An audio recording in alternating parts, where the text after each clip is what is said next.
Welcome to the Prep Pigskin Report podcast, hosted by Papa Pig himself, Paul Rudy. Welcome to PPR Podcast number 28. Everybody knows Burt. The guy in the middle, everybody knows too. Braxton Burmeister, now back on the Mesa. Burt? Yes. Meet Braxton. Braxton, meet Burt. Braxton, how are you? Congratulations. Thank you. I'm doing well. How about yourself? Really good. You know, Brax, I remember when you were first contemplating going through the transfer portal. For those who don't know, you were a 2016 Silver Pigskin Finalist, right? Do I have that year right? Yeah, I graduated in 17. It might have been 16 Silver Pigskin though. Yeah, you had already, as a freshman, had committed to Oregon, right? Arizona. Or Arizona. And then recommitted to Oregon, correct? Yes. And then went through the portal, and you've used the portal twice now. I remember saying, hey, you should go to Wisconsin. And you know what he said to me? He goes, I don't want to do this. And he made the motion of handing the football off.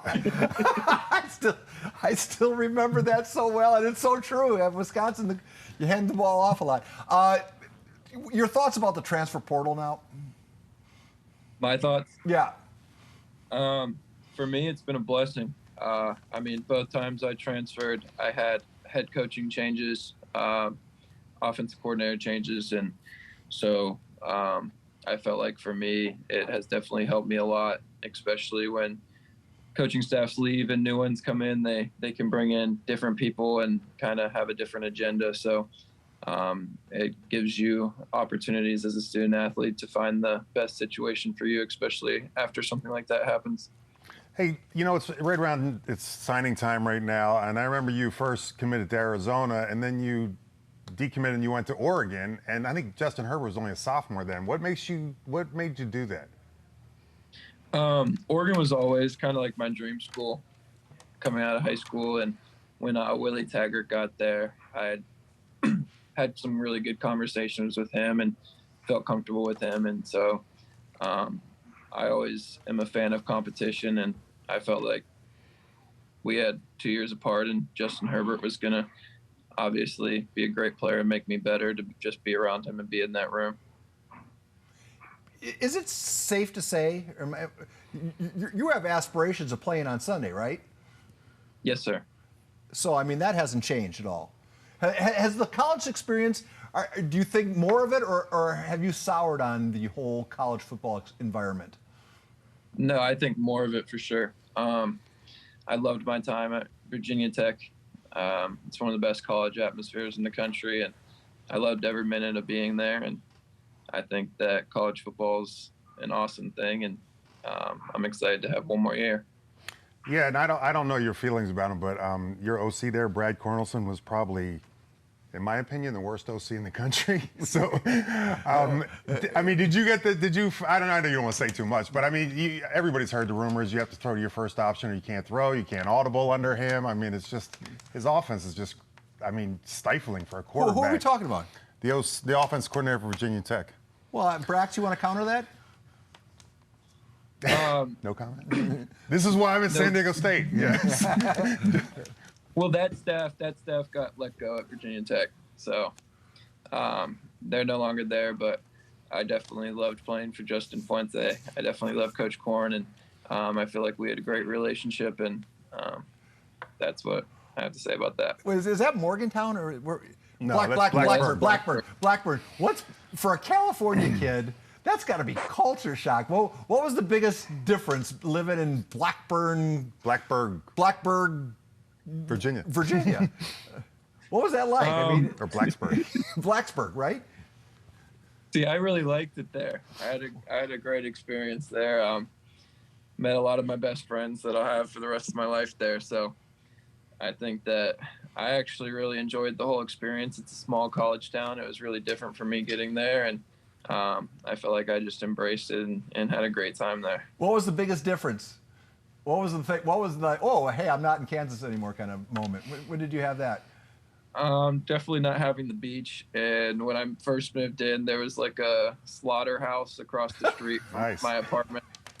So that was definitely the biggest culture shock difference. That gets your attention, does it not? A slaughterhouse. The squealing of the animals. So Braxton, why? I know you entered the portal, and it was like right before the Pinstripe Bowl, right? Yes, sir. So how come you didn't wait till after the bowl? And how did they treat you at to- Virginia Tech? I mean, how did the coaches view that once you opted out of the bowl and went into the portal without playing in the bowl?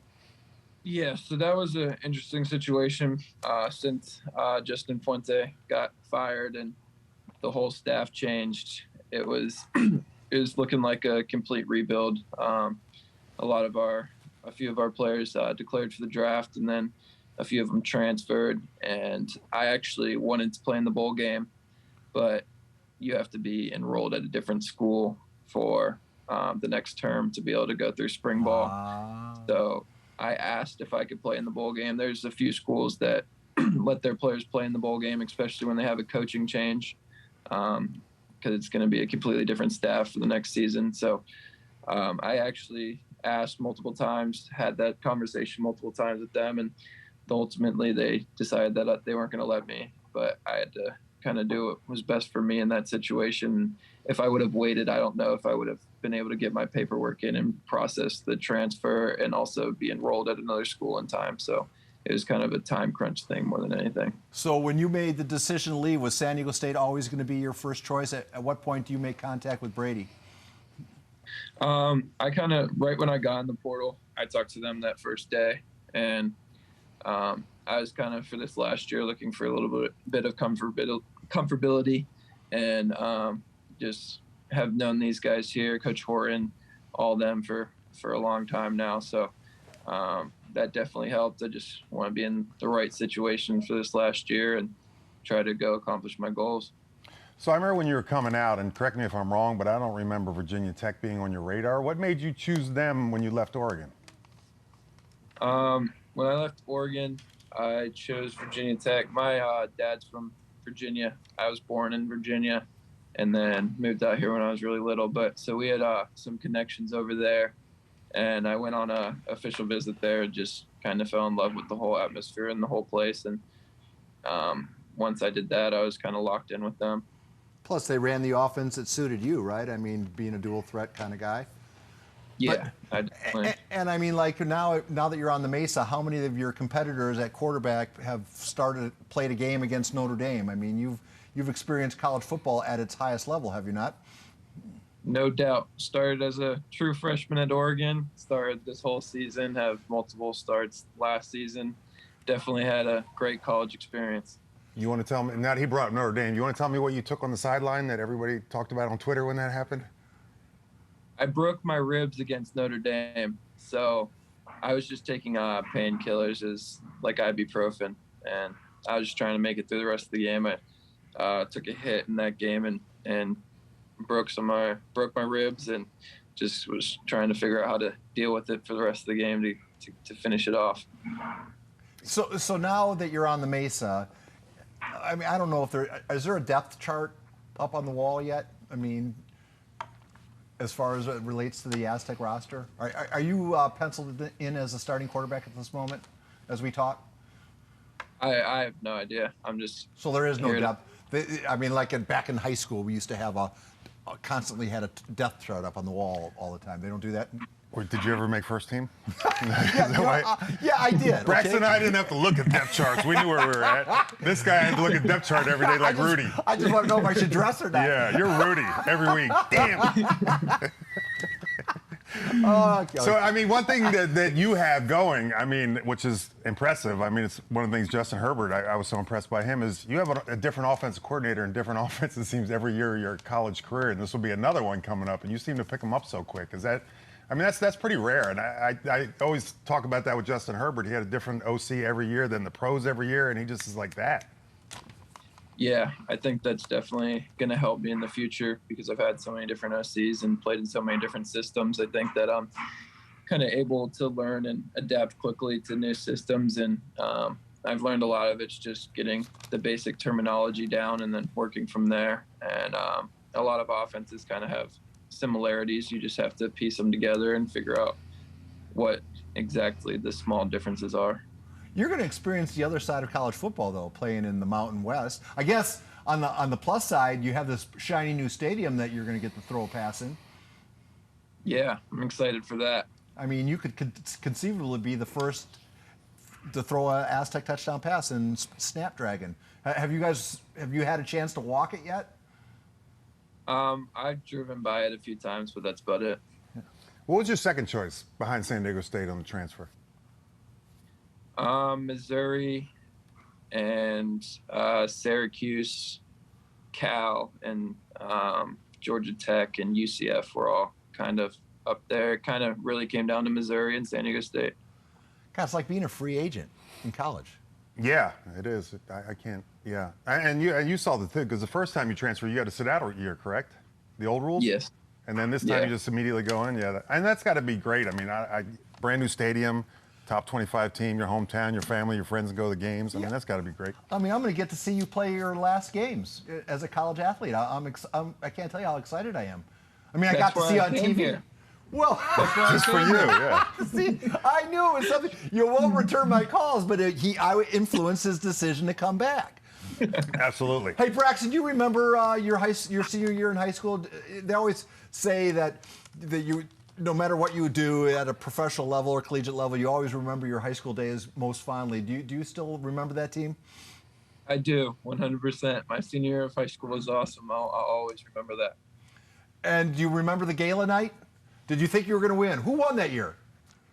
CJ. Oh, yeah. CJ Verdell. Oh, yeah, they both went, yeah. I have a weird question for you because you probably never heard this one. It's about Michael Vick, and you see after the dog thing he got scrubbed from anything in NFL. Is he still prominent in Virginia Tech, I mean, on the walls and everything else, or have they kind of done the same thing? No, he's definitely still prominent there. He's around the facility everywhere. His jersey's hung up, and we all love Michael Vick there. Oh, can I ask an X and O's question? Yeah, go ahead, Rudy. Because now of what you bring to the party, will the Aztec offense adapt to your skill set? Or are they still going to be this run first, the same thing you criticize Wisconsin for, you could say is an Aztec style of play. Now, but here you are on the Mesa. Does that mean the playbook is going to have the Braxton chapter?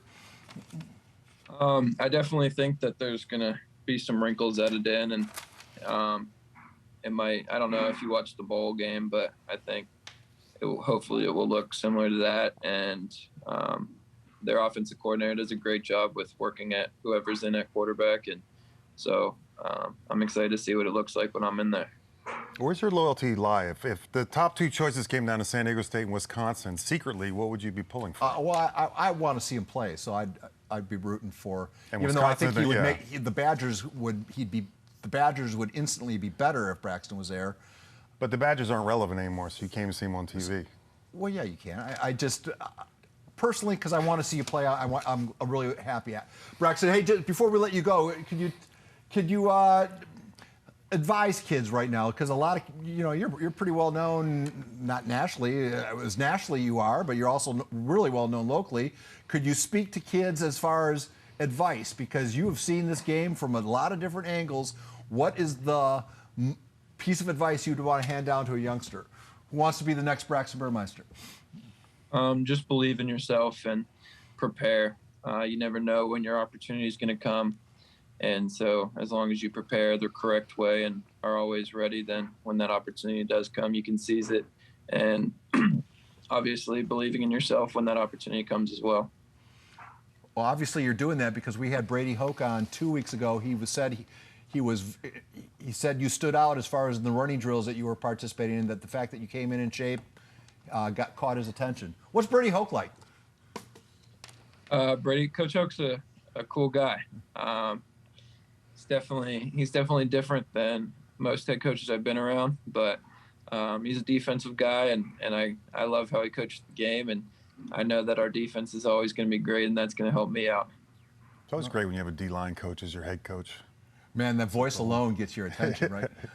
You got anything more for Braxton? I don't. Let him go. He's got class. Braxton, the fact that you, it took a while, but the fact that you did this, I will forever be in your debt. The only other thing you can do is wear a PPR hat at your first major press conference as an Aztec quarterback. I'll make sure that gets mailed to you today, okay? Braxton, thank you very much. Thank you for having me. You bet. Thanks, Have a good rest of your day.